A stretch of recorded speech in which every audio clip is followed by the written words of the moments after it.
and I used to believe that love was measured by how calm you stayed when things got uncertain.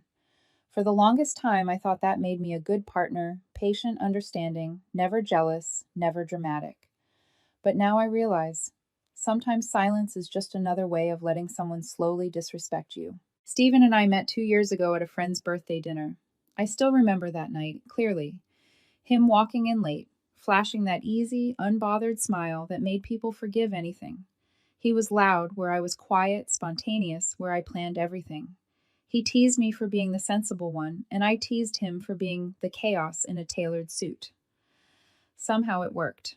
Back then, we fit like opposites that balanced each other, or maybe I just worked too hard to keep the balance steady, while he leaned wherever he wanted. Stephen worked in event planning, so his weekends were always filled with weddings, parties, and corporate celebrations. He was the kind of man who could charm anyone, parents, clients, entire rooms. I used to be proud of that. I'd tell friends, he's the life of every event. I'm lucky. And for a long time, I believed it. We rarely fought. He said he liked that I was low drama. I thought it meant he valued my peace, but now I think it just meant I never challenged him. His family loved me, especially his mother. She'd say things like, Catherine keeps you grounded, Stephen. Don't mess that up. I'd laugh it off, pretending not to notice how Stephen would roll his eyes when she said that like being grounded was a burden, not a blessing. Still, I loved being around them. Stephen's sister Hannah was getting married soon, and the whole family was buzzing with excitement. They included me in every little thing: seating charts, cake tastings, dress fittings. Stephen would groan, You're more involved than the bride, and I'd joke, maybe because I actually show up when I say I will. He'd smile, kiss my forehead, and everything would feel okay again, for a while. But then little things started to shift. Stephen stopped texting back as quickly. His calls became shorter. When I asked how work was going, he'd say, You don't have to check in every 5 minutes. I wasn't checking in every 5 minutes. I just cared. At first, I blamed stress. The wedding was near, and he had so much on his plate. I told myself, he's tired, not distant. But that illusion cracked one night when he said casually over dinner, Guess who I ran into today, Diana? She's actually not as bad as I remember. I froze mid bite. Diana, his ex girlfriend from high school, the one he once said was a lesson, not a memory. I forced a smile. Oh, that's nice. He shrugged. Yeah, we just talked for a bit. She's working at a new venue downtown. Small world. I told myself it meant nothing. People reconnect all the time. But something about the ease in his tone made my stomach twist. Over the next few weeks, I noticed her name more often, not in conversations, but in stories, tags, photos. Always group settings, always coincidences. When I asked gently one night, Hey, is Diana part of your client group now? He laughed and said, You're reading into things, babe. We're just friends. Don't make it weird. So I didn't. Because that's what understanding girlfriends do. They swallow their instincts and call it maturity. Still, I couldn't shake the unease. His smile when her name came up was different. Not guilty, not flirty. Just careless. Like he didn't have to consider my feelings anymore. The week before the wedding, we were having dinner at his parents' house. Everything was normal. Laughter, wine, the scent of rosemary chicken in the oven, until Hannah mentioned something that turned the room cold. Oh, by the way, Diana's coming to the wedding. She's friends with Jason's college group. Jason, the groom. I remember the way Stephen froze for half a second, then shrugged, like it was no big deal. Yeah, it's fine. Everyone's friends. No drama. His mother shot him a warning glance. Stephen, maybe that's not appropriate, but he waved her off. Mom, relax. Catherine's not the jealous type. She's secure. That word again. Secure. It felt less like a compliment and more like an excuse. I smiled politely through dinner, but something in me started shutting down. It wasn't about Diana. It was about the way he assumed my silence was guaranteed. Later that night, as I washed dishes beside his mom, she touched my arm gently and whispered, You don't deserve to be tested like that, dear. I smiled weakly. It's just a wedding, Mrs. Lewis. I'm fine. She sighed like she knew I wasn't. 2 nights before the wedding, Stephen texted me while I was getting ready for bed. Just a heads up, Diana might be there with a date. Don't make things awkward. No. Hey, how was your day? No. You okay with that? Just an instruction. Don't make things awkward. I stared at the screen for a long time before replying. Noted. He sent back a thumbs up emoji. That was it. As I put my phone down, I caught my reflection in the mirror. Tired eyes, clenched jaw, a small smile that didn't reach my eyes. I whispered to myself, "It's just one night. Be calm, be graceful. Don't let anyone see you break." But deep down, I already knew something was shifting, and it wasn't just between us. Something was breaking quietly inside me. Something I wasn't sure I'd be able to fix after the wedding. The morning of the wedding felt deceptively peaceful sunlight, spilling through the curtains, soft music from the street below. I remember looking at my reflection, straightening my dress, and telling myself, "Smile, Catherine. It's Hannah's day. Don't let his choices ruin it." Stephen had already left early to help the groomsmen. I texted a quick, "Good luck, see you there," but he didn't reply. Not unusual anymore. When I arrived at the venue, a sprawling garden draped in fairy lights, his family greeted me warmly. His mother hugged me tightly, whispering, "You look beautiful, dear." Her tone was kind, but her eyes were searching mine as if silently asking, "Are you ready for whatever happens tonight?" I smiled, pretending I was. The ceremony began. It was everything you'd expect from a perfect wedding, the bride radiant, the groom trembling, the air thick with happy tears. Stephen stood by his sister's side, laughing, confident, charming. For a while, I let myself forget everything else. For a while, I just loved him again. When the vows ended and the applause echoed, he looked at me across the aisle and smiled that old boyish grin that used to melt my heart. For a fleeting moment, I thought maybe I'd overthought everything. Maybe Diana wouldn't even show up. But then she did. I saw her enter the reception hall just as the music started. Diana in a backless silk dress, her hair cascading like she'd stepped out of a magazine spread. She hugged the groom, laughed with mutual friends, and within minutes she was surrounded by people. And then, inevitably, Stephen found her. It started small, a handshake, then a hug that lasted too long. From across the room, I could see her fingers linger at his collar. Someone at my table murmured, "Weren't they a thing ages ago?" My stomach nodded. I forced myself to take a sip of champagne, pretending not to care. When I finally caught Stephen's eye, he smiled and gestured like, "See, everything's fine." Except it wasn't. Not for me. The music shifted, a slow, sultry rhythm that made couples drift to the dance floor. Hannah and her new husband led the first dance, glowing under the soft lights. Everyone clapped and cheered.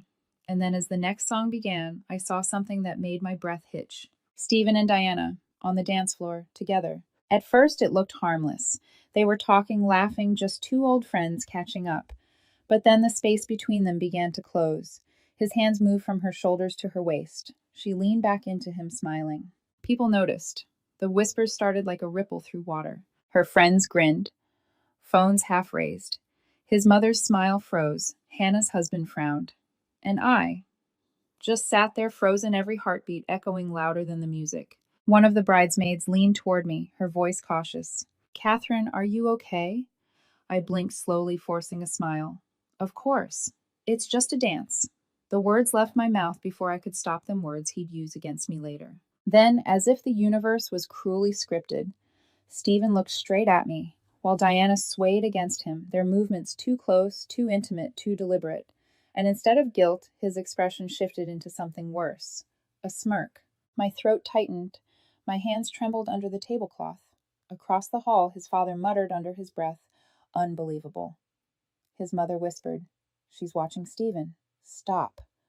But he didn't. He just laughed, spinning Diana around as if I didn't exist. That's when I stood up, slowly, calmly, like someone whose body had stopped shaking even though her heart hadn't. Stephen noticed. He released Diana's hand and started walking toward me, the smirk still there, like this was some kind of game. "Catherine," he said, half laughing, "come on, don't be dramatic. It's just a dance. Relax." The same tone people use when they've already decided your feelings don't matter. I stared at him for a long moment, then said quietly, "Right, just a dance." Then I turned and walked toward the exit. No yelling, no tears, just the sound of my heels clicking against the floor sharper than the music behind me. Outside, the night air hit me like cold glass. I could still hear laughter and applause echoing from the hall, two sounds that suddenly felt cruelly out of place. I walked past the rose-covered archway, through the parking lot, and to my car.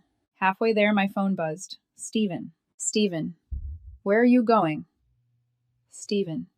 Don't make a scene, Catherine. It was a joke." "Stephen. You're embarrassing yourself." Each message came faster than the last. My screen glowed, my hands steady now in a way they hadn't been all night. I typed only one sentence. You just showed everyone what I meant to you. Then I turned off my phone and drove home. No music, no tears, just silence. Because silence, I realized, is louder than begging someone to respect you. Back in my apartment, I set my clutch on the counter and looked at the dress I'd spent weeks picking out. It suddenly felt ridiculous, too soft, too forgiving. I took it off carefully, folded it neatly, and whispered to my reflection, "That's the last time I pretend I'm fine for someone who treats me like scenery." My reflection didn't answer. But for the first time in months, the woman staring back at me didn't look small. She looked done. The next morning, my phone was still face down on the counter, buzzing relentlessly. When I finally turned it over, there were 23 unread messages from Stephen. You seriously left over that. Everyone thinks you overreacted. It was just a dance. You're making me look bad. No, I'm sorry. No, are you okay? Just a list of excuses dressed up as logic. I sat there at the kitchen table watching sunlight crawl across the floor, feeling nothing but exhaustion. Not heartbreak, not anger, just tired. Tired of always being the one who had to explain why I deserved respect. By noon, the call started first from unknown numbers, then from his mother. I hesitated before answering, then finally picked up. "Catherine," she said softly, "I'm so sorry, dear. Stephen told me you left last night." "I did. I said." "He shouldn't have danced with her. I told him it was disrespectful." "He knows," I replied quietly. "He just didn't care." There was a long pause. I could hear her sigh on the other end. "You've always been good for him," she whispered. "I hope he realizes that before it's too late." When we hung up, I sat there for a long time, the silence humming like static in my ears. That evening, a text came through again. "Stephen, you're being childish. It was literally a dance. Stephen. Everyone's talking about how dramatic you were. Stephen. If you can't handle that, maybe you're not cut out for someone like me." Something in that last line broke whatever was left of my patience. I typed one message back. "Catherine, you're right. I'm not." Then I blocked his number. That night, I gathered everything that reminded me of him, the toothbrush he left his cufflinks, the jacket that still smelled like his cologne. I packed them neatly into a box labeled, "It returned to sender," and placed it by the door. There was something strangely therapeutic about it, like reclaiming pieces of space he'd quietly taken over. When the doorbell rang 2 hours later, I didn't answer. Through the peephole, I saw him hair messy tie loose, holding his phone like a weapon he didn't know how to use. He knocked again. "Catherine, come on, don't be like this. You're overreacting. It was one stupid dance."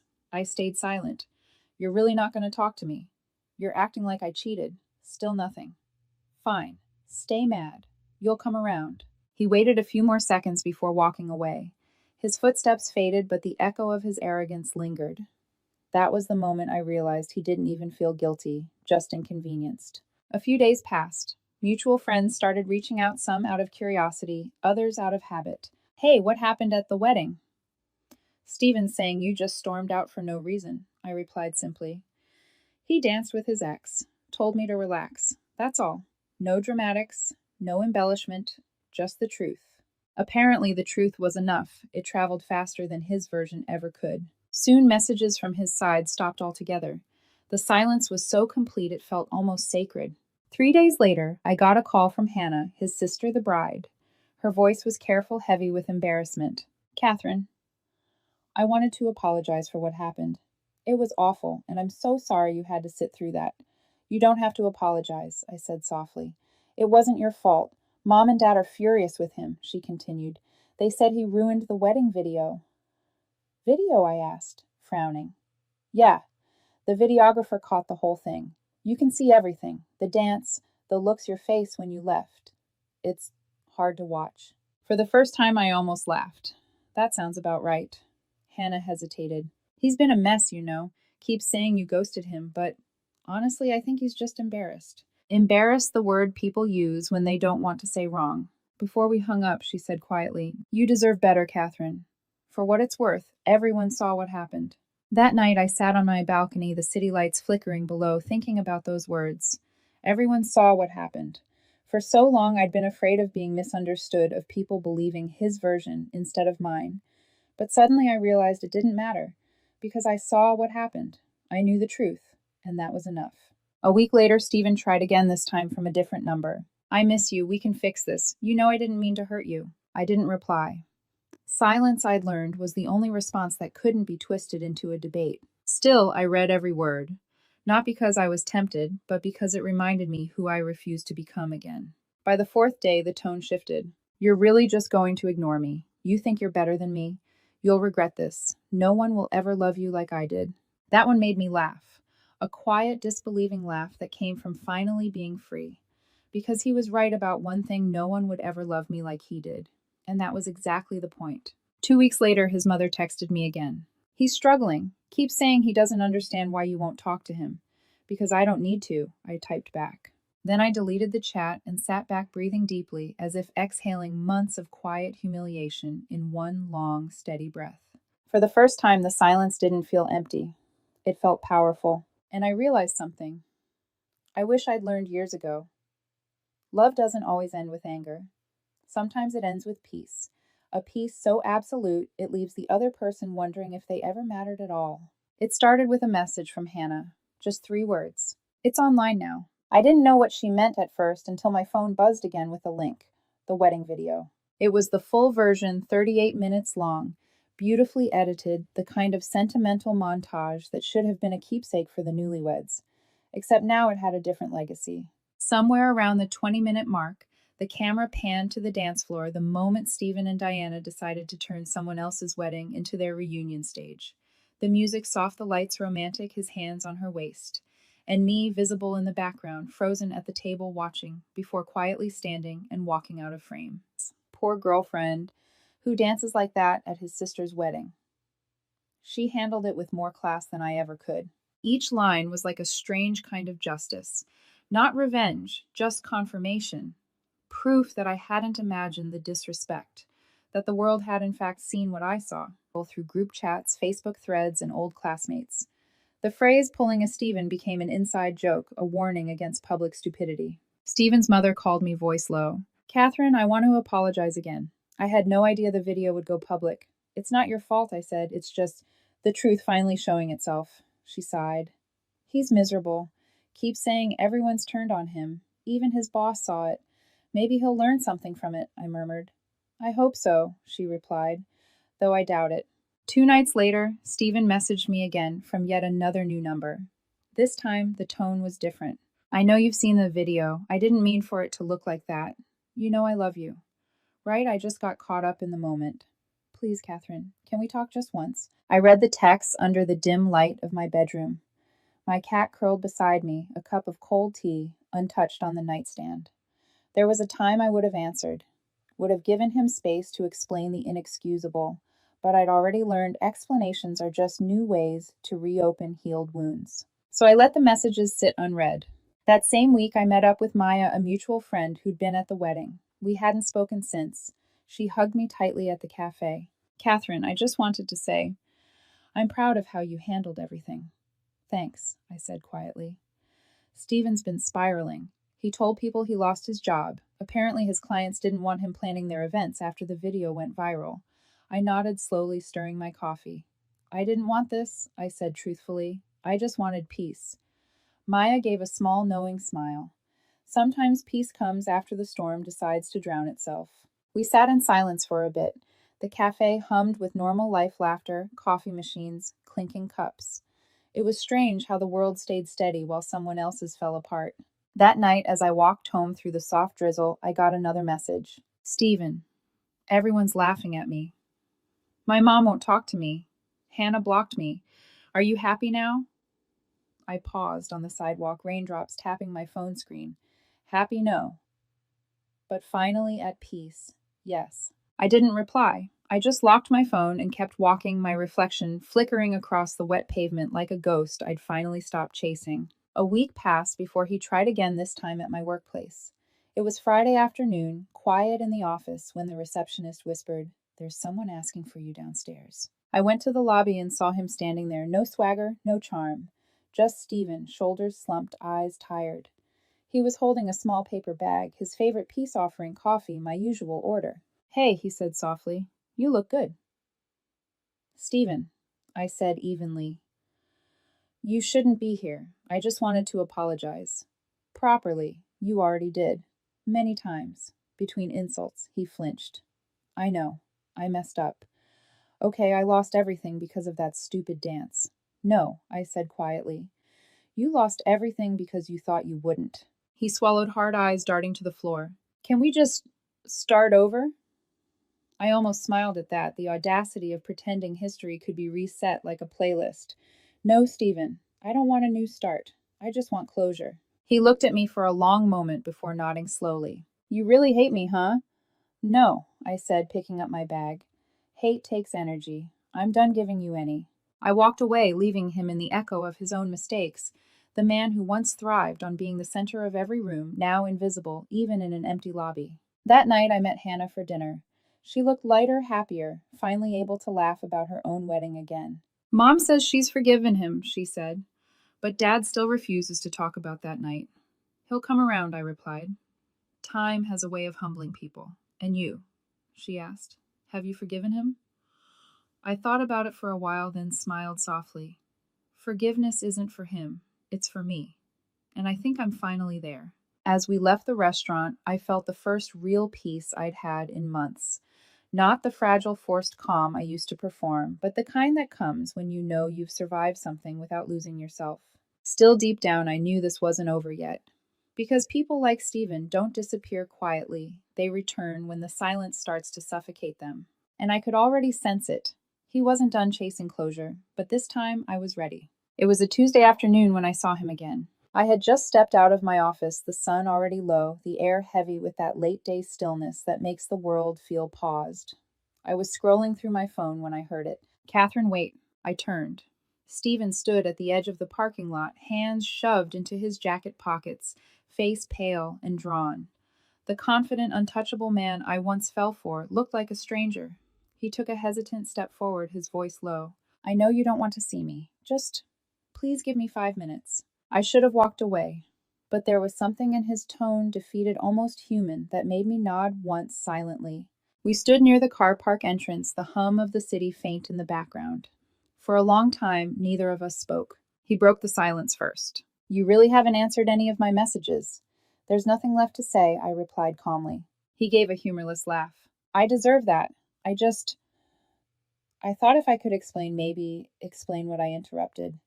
How you humiliated me in front of your entire family and then told me to relax. His jaw tensed. He looked away. I made a mistake, Catherine. I was drunk. I didn't think.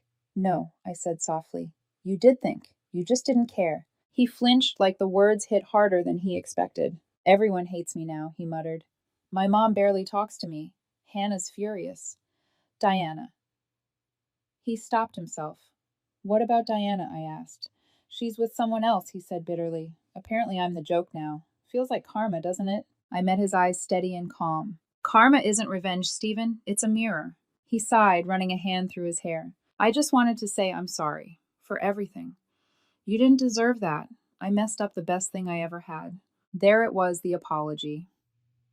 I thought I wanted months ago, but now that it was here, it felt hollow.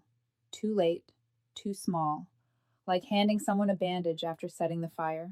I crossed my arms, watching him struggle to find the right words. You know, I said quietly, I used to think if someone hurt you, the only way to move on was to hear them admit it. But I don't need that anymore. He frowned. Then why are you here to see if I still cared? I took a deep breath. Turns out I don't. He looked like I'd just taken the last bit of oxygen from his chest. You're cold, Catherine. No, I said softly. I'm calm. There's a difference. He shook his head, desperate now. You loved me. Doesn't that mean anything? It did, I replied. But love doesn't survive disrespect. Once that's gone, there's nothing left to fix. He opened his mouth to argue, but stopped, his expression collapsing into quiet defeat.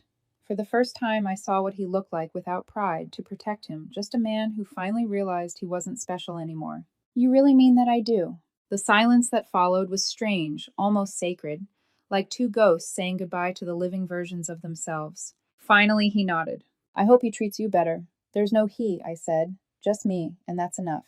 He looked away, blinking fast. You always were better at peace than I was. You just never stopped to notice, I replied. He gave a small broken smile, the kind people wear when they know they've lost the one person who truly saw them. Take care, Catherine, he said finally. You too, I answered. Then he turned and walked away. I stood there long after he left, the sound of his footsteps fading into traffic. The world felt strangely light.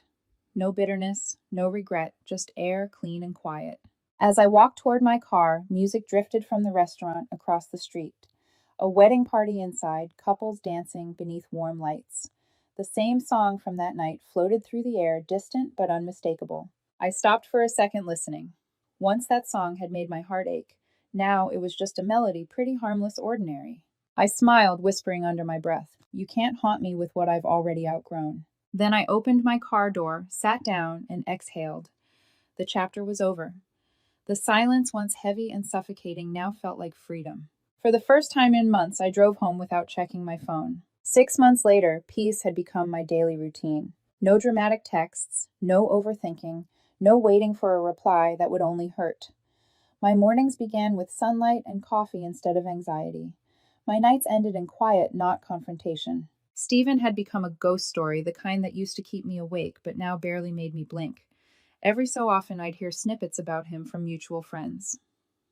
He moved back in with his parents. He quit event planning. He's been trying to start fresh. But the thing about people who destroy their own peace is they never start over. They just circle back to the same chaos, hoping someone else will rebuild it for them. I'd stopped being that someone. Life was simple again. I'd joined a pottery class on weekends, started running in the mornings, and even adopted a stray cat that liked to sleep beside my laptop when I worked. Sometimes I'd catch myself smiling for no reason, not because something happened, but because nothing did. No drama, no noise, just stillness. Peace, I realized, doesn't come from getting the closure you want. It comes from deciding you don't need it. One quiet Friday evening, my phone buzzed with a message from an unknown number. I didn't recognize it at first until I read the first word. "Stephen, hey, it's me." For a moment, I stared at the screen, the words blurry under the soft glow of my bedside lamp. 6 months, and he still found a way back to my phone. Another message followed almost immediately. "Can we please talk? I saw you in Maya's story. You look happy. I'm glad. I just wish things had gone differently. I miss you, Catherine. I really do." The old version of me would have felt that familiar ache, that tug of nostalgia mixed with pity.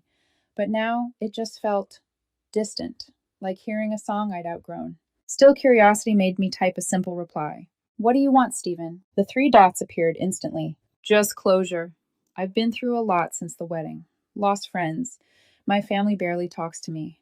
And Diana," I stopped reading for a moment and whispered, "Of course," he continued. "She moved on. Turns out she was just using me. I guess I just wanted to say sorry. I didn't realize what I had until it was gone. You were always too good for me. Maybe too good." I leaned back, letting the silence of my apartment fill the gaps between his words.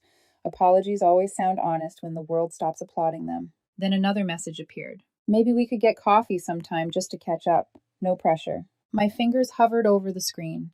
Then I typed slowly and deliberately, "No need, I've already got closure." He didn't respond right away. Then one final text. "You really don't care anymore, do you? After everything after us, you just moved on like I never mattered." I waited a few seconds before replying. "You mattered. You just don't anymore." This time there was no follow-up message, just silence, the kind that used to sting, but now felt like completion. 2 weeks later, I ran into Maya again at a local cafe. She waved, smiling. "You look peaceful," she said, sipping her latte. "That's because I am," I replied. "Did you ever hear from him again once?" It ended in 2 sentences. "Good," she said. "You deserve the ending on your terms." We talked about everything else, work, travel, the stray cat I named Luna. And for the first time in a long while, my life felt completely mine. When I left the cafe, the air was warm, soft. Down the street, a restaurant was hosting a wedding reception, laughter spilling out onto the sidewalk, fairy lights glowing in the dusk. For a moment, I stood there watching through the glass, the sound of music floating out the same song from that night. I waited to see if it would hurt. It didn't. It was just another love story in motion, and I was just another passerby who finally understood that some endings aren't tragedies, they're transitions. As I walked home, I thought about everything Stephen once told me. He wanted passion, excitement, attention. I wanted steadiness, respect, peace. In the end, we both got what we wanted. He got his attention.